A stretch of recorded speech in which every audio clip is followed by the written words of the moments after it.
這裡可以看日落，風景很好，好廣闊的風景啊！天哪，我也是第一次吃生豬肉呢。這咋走啊？怎麼過馬路啊？这是我第一个不想再來第二次的地方。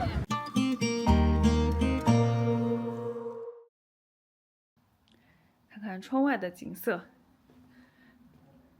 大理的天好藍，而这个藍也不是純特別深的藍色，有點灰藍的感覺。對面應該就是各種古鎮了。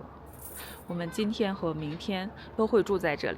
那個是大理市區的方向，那邊是海西，風景很好。但是大理風好大呀，可能我們的選擇跟很多人都是不一樣啊。很多人都選擇住在海西，住在大理古城或者財村的方向，但是我們正好住在相反的方向。大理市區打車過來10公里，大概20多，距離我感覺還可以，能接受。這是我們在大理訂的房間。這個酒店呢，就是裝修設備看着稍微老一點，但是很乾淨。周圍的話吃的比較少，但是樓下有一個餐廳。酒店裡居然還給了一套餐具。這個床頭還有一個小鐘錶，這種配置已經不多了。我們這邊的問題就是沒什麼夜生活，不過可以在對面玩爽了再打車回來嘛。我剛才看了一下，我打車到對面的大理古城22公里。主要玩的點其實是在對岸，這邊離大理的鳳儀機場直線距離只有3.7公里，這個機場名字很好聽，但是要開車的話要11公里。關鍵是剛才我查了一下，這個樓下居然還是一個租車的取送點，非常方便。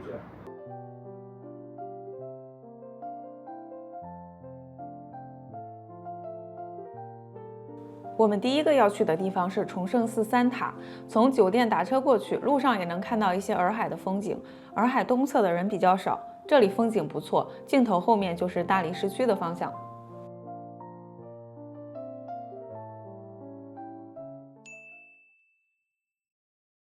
25.4公里，走了49分鐘。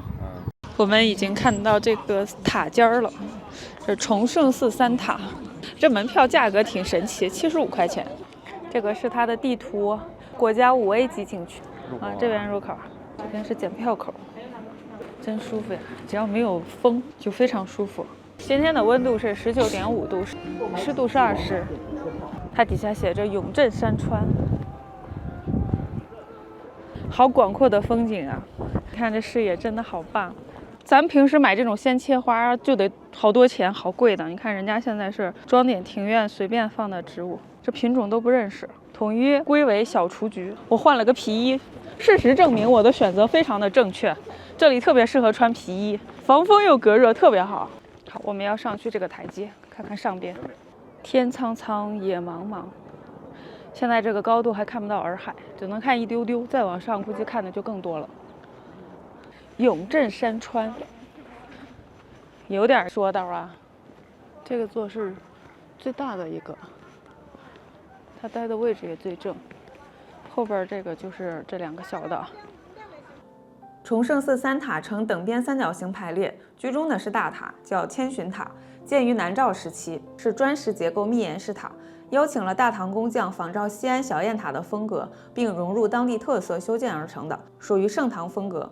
南北小塔建於大理國時期，屬於宋代風格。兩座小塔的建造時間比千尋塔大約晚了150年到200年左右。最玄妙的記錄發生在明朝，大地震使千尋塔裂2尺許，卻在數年後另一次地震中合影如初。這種古建築的韌性被當地人賦予了神靈守護的色彩。不僅如此，3塔的存在還有一個更實際的寓意。大理古稱水澤，傳說有惡龍作祟，而塔鎮山川正是為了平定水患，保佑一方百姓的安寧。這裡介紹了中國的幾座古塔，感興趣的可以停下來好好看看。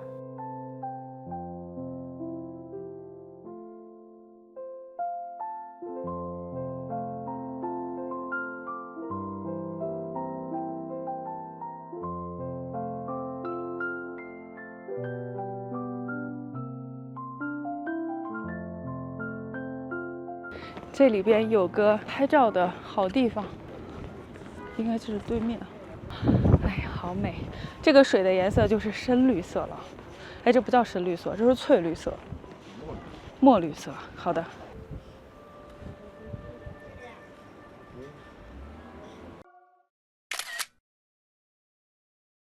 是官方推荐。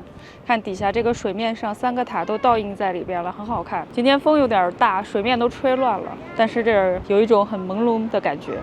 跟着指引走就行了，因为它有那个摆渡车的路和行人走的路要区分开。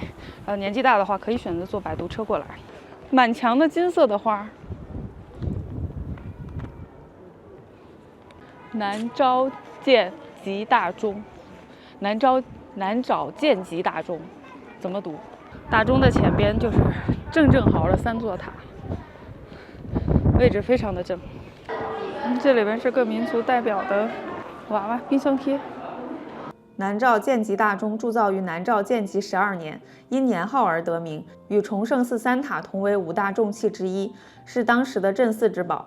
遺憾的是，原件毀於清代咸豐同治年間的戰亂之中。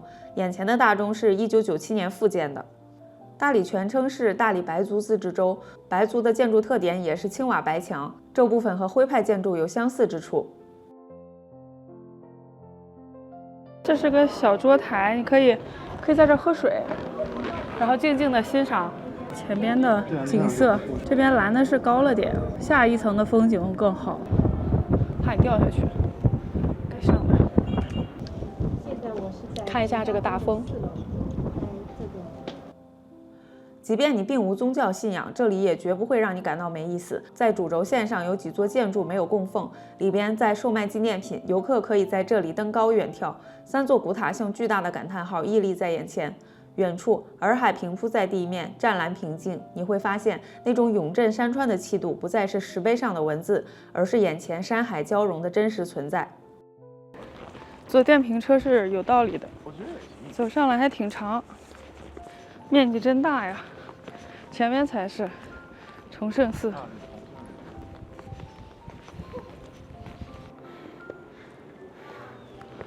寺裡有素齋可以吃，也有很便宜的水賣。來這裡完全可以放鬆身心，看看蒼山洱海，看看大理本身。你不必帶着沉重的朝聖的心態。抬頭是蒼山和流雲，遠眺是洱海和城市。在這裡，3塔不再只是一個坐標，它們更像是一扇窗，讓你在山海間看清大理原本的模樣。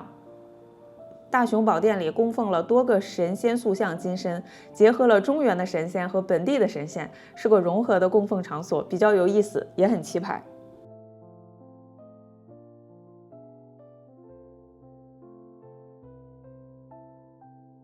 這邊可以看到洱海邊了，洱海的邊界。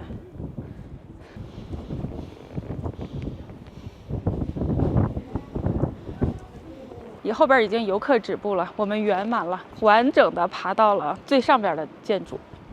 我們接下來想坐擺渡車出去，可是距離實在有點長，中午還沒吃飯，餓着肚子爬的，這算一種自我修行嗎？還是得坐車，不然太累了。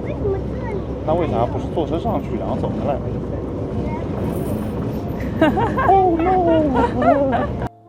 從寺裡出來，找了一家路邊小店吃了份炒饵絲，口感類似炒年糕，但是沒有年糕那麼粘牙。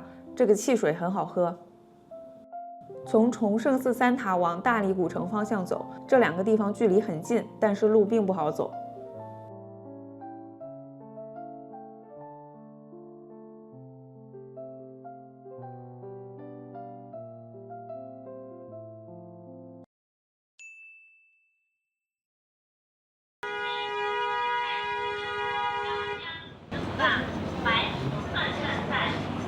就是這些人一點同理心沒有，就是因為這個路本來就窄，大家讓幹嘛的就過去了。你看這個喇叭摁的，真的吵死了。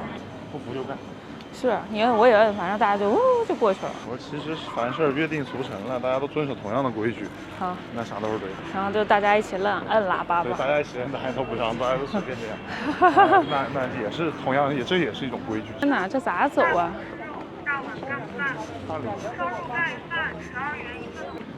史貫南疆。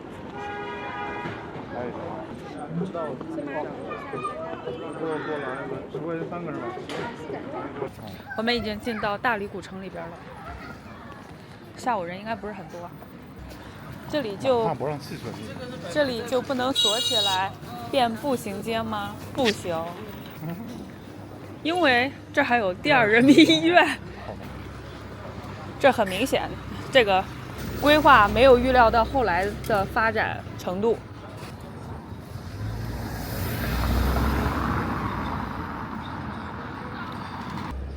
这感觉是个，这真是个老城区。就是个老城区。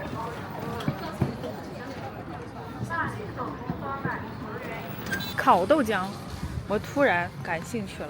中式甜品，就是熱豆漿煮的，然後裡邊放了好多料，紅棗啊，還有什麼，現在看不清是還有啥，有點玫瑰碎屑。我們剛買完油條，就給人家推薦了油條，人家就問了在哪裡買的。好多當地人過來買。啊，對，條好像只有2塊錢一根的油條，那油條那麼大個，油還很輕，我都看見了。相信我挑貨的能力和運氣。這竟然有個電影院。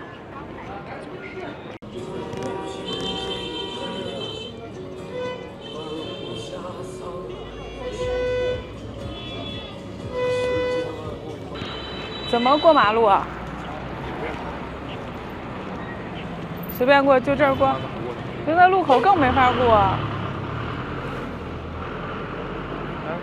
就這兒過吧，就這兒過吧。是，趕緊走。這條街舒服多了，這是完全的步行街，舒服多了。天哪！這個洋人街一整條都是，就往一邊走，前面有個門，右轉有個門面。啊。這是洋人街，大理好風光，世界共分享。所以就這洋人街不能有車，好像是。關於大理古城的誕生，其實有2個版本。往深了講，它始於唐代，從764年選址營建到779年正式遷都，這片土地用了15年的時間，從一片山海間的荒野變成了南詔國的權力心臟。我們今天看到的有完整城牆格局的大理古城，主要是明代洪武15年修建的。我們找到村子裡了，找到了一家餐廳，實在是距離外邊主街太遠了，其實1公里。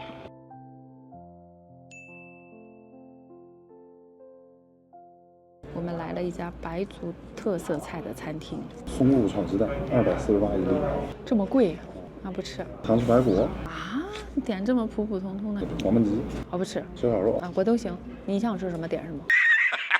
餐前水果，這個外邊5塊錢一扎，想買來着，幸好沒買。就是胡蘿蔔的蘿蔔味不夠濃，這個進一步加深，然後更甜。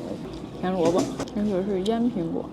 好甜，特別好吃，甜的都有點齁得慌。我們點了見手青，就是吃了可以見小人那種，有點貴，實價198。青椒炒也行，乾炒也行。我們選擇的用青椒，嘗一下到底有多鮮。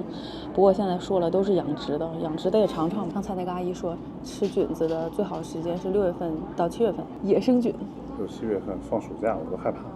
豬皮上來了，這裡邊有肝有耳朵，然後還有豬皮，還有一些生肉，蘸着這個滷汁，就很殺菌。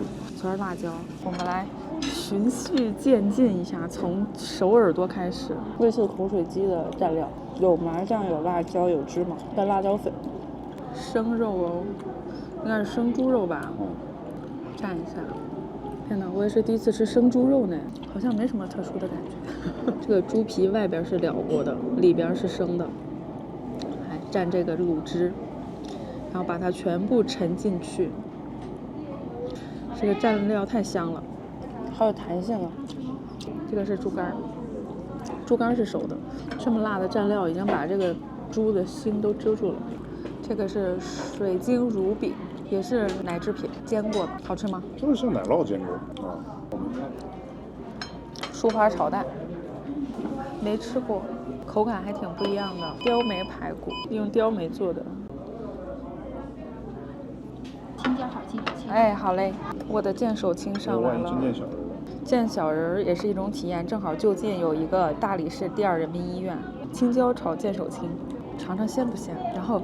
但你沒有發表意見，我就感覺它一定就是普通的蘑菇，是嗎？不，我覺得它挺不一樣的，我正在品味。它的紋理是這樣的，超級脆。它這個應該是根部，有各種黑色的點點，對，脆脆的口感。我感覺它蘑菇味不是特別重的。認識的人分辨一下，這是見手青的紋理。我看帖子，他們說有些蘑菇你碰一下，然後你吃了舔一下手就會中毒，是 AR 的。他們說這些環境都不变，然後你能看到一個什麼東西在這跳舞。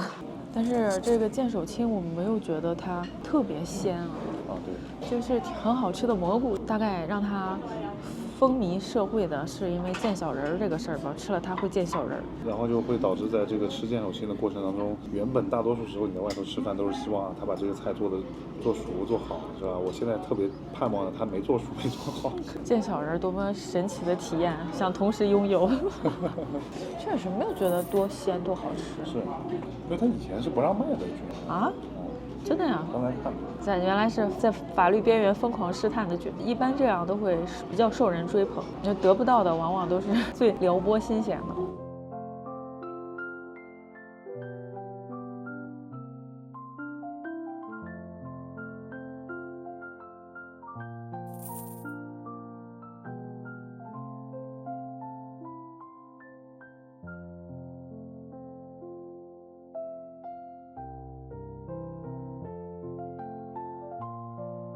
我們終於走出來了，我的天，讓我窒息！我憋着一口氣在裡面走，全是人呢，太多了。這是我第一個不想再來第二次的地方，交通實在太混亂了，混亂到都沒法形容。就想一個，这还人不是最多的时候。对，現在不是旺季，夠熱鬧這點是沒毛病的。我們去過的所有古城裡面最熱鬧，沒有之一，真的，對，絕對沒有之一。這裡面小攤不重樣的都有對，管理也是最混亂的。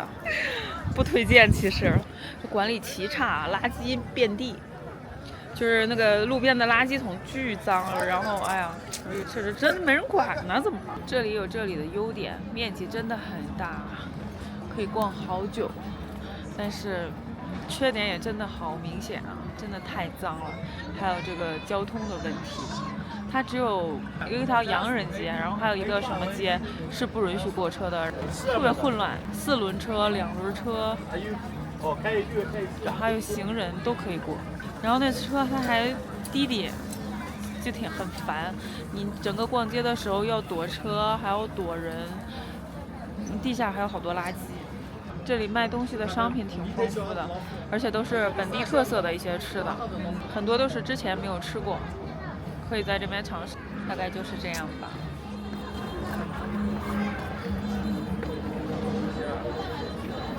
有點又愛又恨的意思。大理古城的體驗可以用一個字形容，就是亂。只有為數不多的幾條街禁止機動車通行，指引不明，沒注意過景區地圖。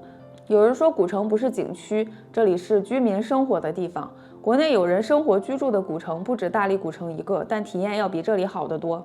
我們最近去的徽州古城就是有人居住的千年古城，沒有門票，裡邊是沒有機動車通行的。大同古城是一個開放並且有機動車通行的古城，沒有門票，文物古蹟分布在古城不同地方，遊客可以步行也可以打車，很方便。因為大同古城裡路很寬，沒有擁擠的感覺，但路不是自己就變寬了，是人治理的。紹興被譽為沒有圍牆的博物館，2500多年城址未變，是原生態的江南古鎮。紹興處處是水，既要不破壞水系，又要保障居民生活便捷，又要讓遊客有比較好的體驗，想必當地也下了很大的功夫治理。這僅僅是我們去過的體驗比較好的古城，國內有很多管理很好的地方，有很多好的經驗可以借鑑學習。這裡依舊保持現在亂燉的狀態，也是很神奇。不提旅行體驗好不好，這麼混亂，有很大的安全隱患。古城裡的居民居住體驗也是一團糟啊，遊客來一次就走了，長期受罪的是當地的居民。大理古城裡還有很多處文物建築，說實話，一進古城那條街就要開始躲車躲人等等，沒心思看其他的，更不用說根本沒注意到古城地圖在哪裡，也找不到這些文物建築，屬於隨緣看，碰到哪個看哪個吧。大理古城還保留了大量清末民國時期的白族民居建築群，沒看到介紹。總之不推薦這裡。視頻就到這裡吧，拜拜，下期再會。